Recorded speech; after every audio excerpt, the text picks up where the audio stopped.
Before we begin, make sure you subscribe to the channel, turn on notifications, and stay with us until the very end, because the woman this single father brought home for one night was hiding a secret that would change his life forever. And when the truth finally came out the next morning, even he couldn't believe what he was seeing. It was almost midnight when Daniel Carter stepped out of the small grocery store with a bag of bread, milk, and a few vegetables in his hands. The rain had been falling for nearly an hour, turning the streets into shining black mirrors beneath the city lights. Daniel pulled his old jacket tighter around himself and looked toward his 8-year-old daughter, Lily, who was standing beside him under a small umbrella. "Daddy, can we go home now?" Lily asked softly. Daniel smiled. "Of course, sweetheart. Grandma is probably waiting for us." They had only walked a few steps when Lily suddenly stopped. "Daddy." Daniel turned around. "What is it?" Lily pointed toward the dark corner of an old building. Someone was sitting there. It was a young woman, soaked from head to toe, wrapped in an oversized gray coat. Her hair was wet and stuck to her face. Beside her was a small, damaged bag. She was shivering so badly that she could barely hold herself upright. Daniel looked at her for a moment, then looked at Lily. "Daddy, she's cold." "I know. Can we help her?" Daniel hesitated. He had his own problems. He was a single father working long hours just to pay rent and keep food on the table. His old car had broken down twice that month. His mother, Margaret, was getting older and needed help around the house. There wasn't much money left after bills. But Daniel had been raised by his mother to believe that being poor never gave you an excuse to stop being kind. He walked toward the woman. "Miss, are you okay?" The woman slowly lifted her head. Her eyes were beautiful, but they looked exhausted. "I'm fine," she whispered. Daniel looked at her soaked clothes. "No, you're not." She lowered her eyes. "I don't need anything." Lily stepped forward and took off her pink scarf. "You can have mine." The woman stared at the scarf. For several seconds, she said nothing. Then tears began rolling down her cheeks. Daniel gently placed the scarf around her shoulders. "You shouldn't stay here tonight," he said. The woman immediately shook her head. "No. I can't go anywhere. You can come with us." She looked at him in disbelief. "Why?" Daniel shrugged. "Because you're freezing." The woman looked at Lily. The little girl smiled. "You can sleep at our house. My grandma makes really good soup." For the first time that night, the woman almost smiled. "My name is Emily," she whispered. "I'm Daniel. This is my daughter Lily." Emily looked at them both. "I don't know how to thank you." Daniel picked up her damaged bag. "You can thank us tomorrow. Tonight, let's just get you somewhere warm." None of them knew that those simple words were about to change 3 lives forever. When Daniel opened the door to his small home, his mother Margaret was sitting in the living room waiting for them. She immediately noticed the young woman behind them. "Daniel?" "Mom, this is Emily." She was outside in the rain. "She's going to stay here tonight." Margaret looked at Emily from head to toe. Then she walked toward her without asking another question. "Come inside, sweetheart." Emily looked surprised. Margaret touched her wet hair gently. "You're freezing." Within minutes, Margaret had brought her a dry sweater and a blanket. Lily prepared a cup of warm tea while Daniel heated the soup. Emily sat at the kitchen table, staring at the simple meal in front of her. She didn't eat immediately. She just looked at it. Daniel noticed. "Are you hungry?" Emily nodded slowly. "Then eat." She picked up the spoon. The first bite of soup made her eyes fill with tears. Margaret sat beside her. "When was the last time you had a proper meal?" Emily didn't answer. Margaret didn't ask again. Instead, she quietly placed another piece of bread on Emily's plate. That small act broke something inside the young woman. She covered her face and began crying. Lily walked over and hugged her. Emily froze. Nobody had hugged her like that in a very long time. "It's okay," Lily whispered. "You're safe here." Daniel watched quietly. He didn't know who Emily was. He didn't know where she came from. And he certainly didn't know why a young woman who looked completely homeless had the eyes and manners of someone who had once lived a very different life. Later that night, Daniel gave Emily the small guest room. Before closing the door, he said, "If you need anything, just call me." Emily looked at him. "Daniel." "Yes? Why did you help me?" He smiled. "My daughter asked me to." Emily looked at Lily sleeping peacefully on the sofa. Then Daniel added, "But honestly, I would have helped you anyway." He closed the door. Emily sat alone in the room. Her expression changed. The sadness disappeared. The fear disappeared. She opened her damaged bag and pulled out a small phone. The phone was far more expensive than anything else she owned. She turned it on. Dozens of missed calls appeared. She ignored them. Then she looked at a photograph on the phone. It showed a huge corporate headquarters. The name at the top was Everstone Global. Emily stared at the photograph. Then she whispered, "Just one more night." The next morning, Daniel woke up to the sound of cars outside. At first he thought it was construction. Then he heard several engines. He walked toward the window. His eyes widened. At least 10 black luxury SUVs were parked outside his small house. Men in expensive black suits were standing beside them. Security guards. Executives. Lawyers. Daniel's heart began racing. What is happening? Lily ran into the room. "Daddy, why are there so many cars?" Margaret came behind her. Nobody had an answer. Then someone knocked on the front door. Daniel slowly opened it. A tall man in a black suit stood outside. "Mr. Carter?"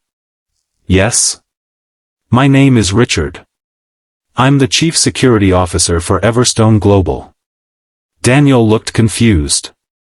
"Everstone?" Richard glanced past him. "Is Emily here?" Daniel turned around. Emily was standing at the end of the hallway. But she looked completely different. She was still wearing the same gray coat. Yet her expression was calm. Confident. Powerful. Richard immediately stepped aside. "Good morning, madam." Daniel froze. Margaret froze. Lily's mouth dropped open. Emily walked outside. Every person in the driveway lowered their heads respectfully. Daniel stepped outside behind her. "Emily, what's going on?" She turned toward him. "I owe you an explanation." A black luxury vehicle pulled forward. A driver opened the door. But Emily didn't enter. Instead, she turned to Daniel. "Do you know who I am?" Daniel shook his head. Emily took a deep breath. "My real name is Emily Anderson." She paused. "I am the founder and controlling owner of Everstone Global." Daniel stared at her. Richard continued quietly. "Mrs. Anderson's company operates across multiple continents. She is currently the wealthiest woman in the world." Daniel couldn't speak. Lily looked at Emily. "You're a billionaire?" Emily smiled sadly. "Yes." Lily looked at her father. "Daddy, the homeless lady is rich?" Daniel didn't know what to say. Emily looked down. "I wasn't homeless." Daniel's expression changed. "Then why were you sitting outside in the rain?" Emily looked toward the street. "Because I needed to know something." "What?" Whether anyone would help me when I had nothing to offer them. Daniel stared at her. Emily explained that over the previous year, she had become increasingly suspicious of the people surrounding her. Executives wanted contracts. Investors wanted influence. People wanted her money. Even people she thought were friends had treated her differently once they discovered how much she was worth. So she had quietly left her mansion and spent several nights moving around the city dressed as an ordinary homeless woman. She wasn't testing people for entertainment. She was trying to find one person who would treat her like a human being. "And then I met you," she said. Daniel looked uncomfortable. "I didn't do anything special." Emily shook her head. "You did something most people wouldn't. You gave me a place to sleep even though you didn't know me." Daniel looked at Lily. "My daughter saw someone who was cold. I couldn't tell her to ignore you." Emily smiled.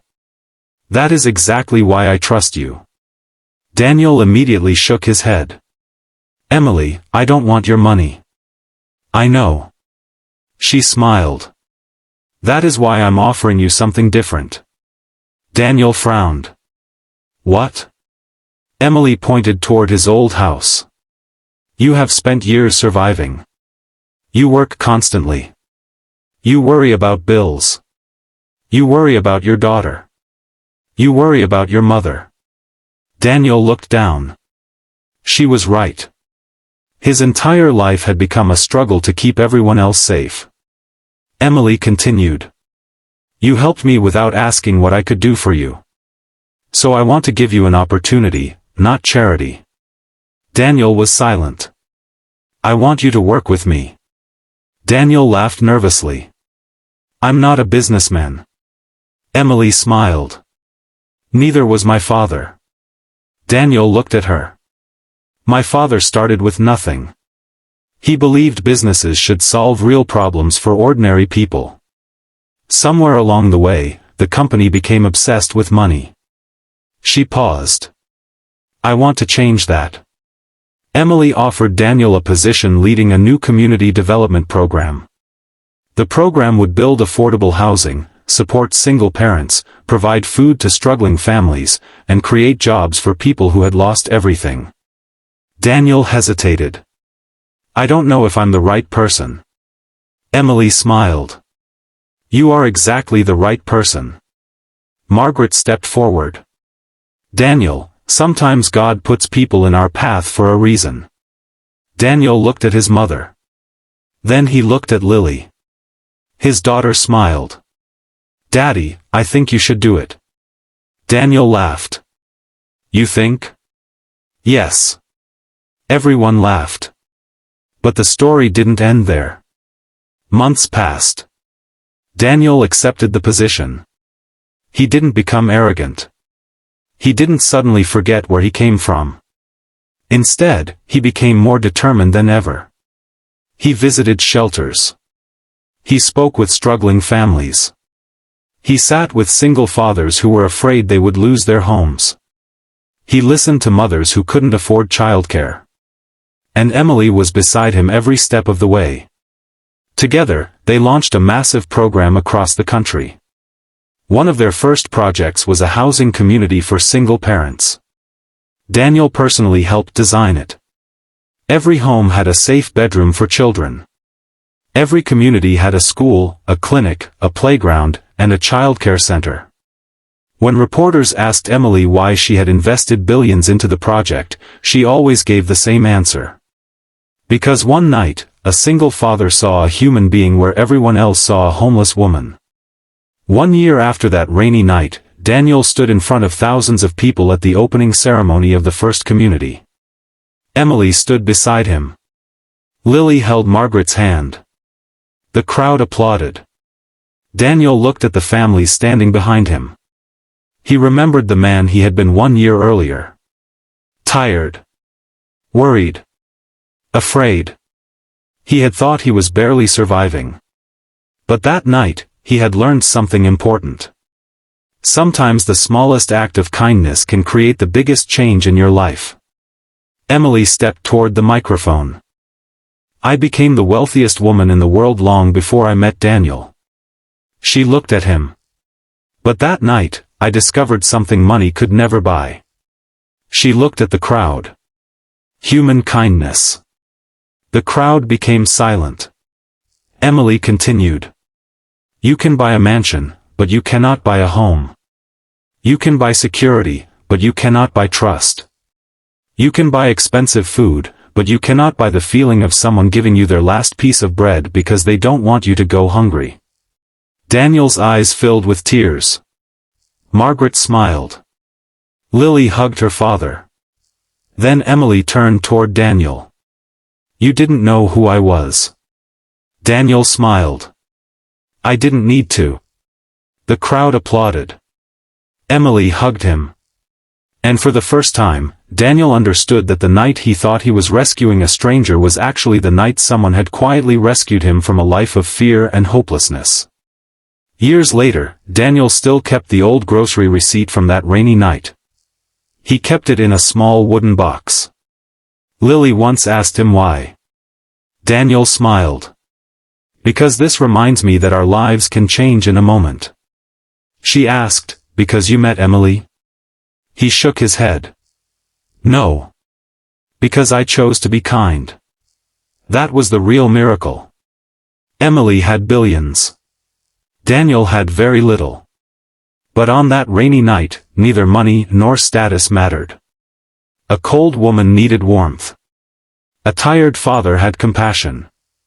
And a little girl had enough kindness to share her scarf. Sometimes we think we need to become rich before we can change someone's life. But the truth is, you don't need millions.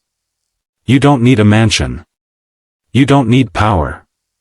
Sometimes all someone needs is a warm meal, a safe place to sleep, a kind word, or one person willing to say, you're not alone. Daniel gave Emily exactly that. And in return, Emily helped him discover a future he never believed was possible.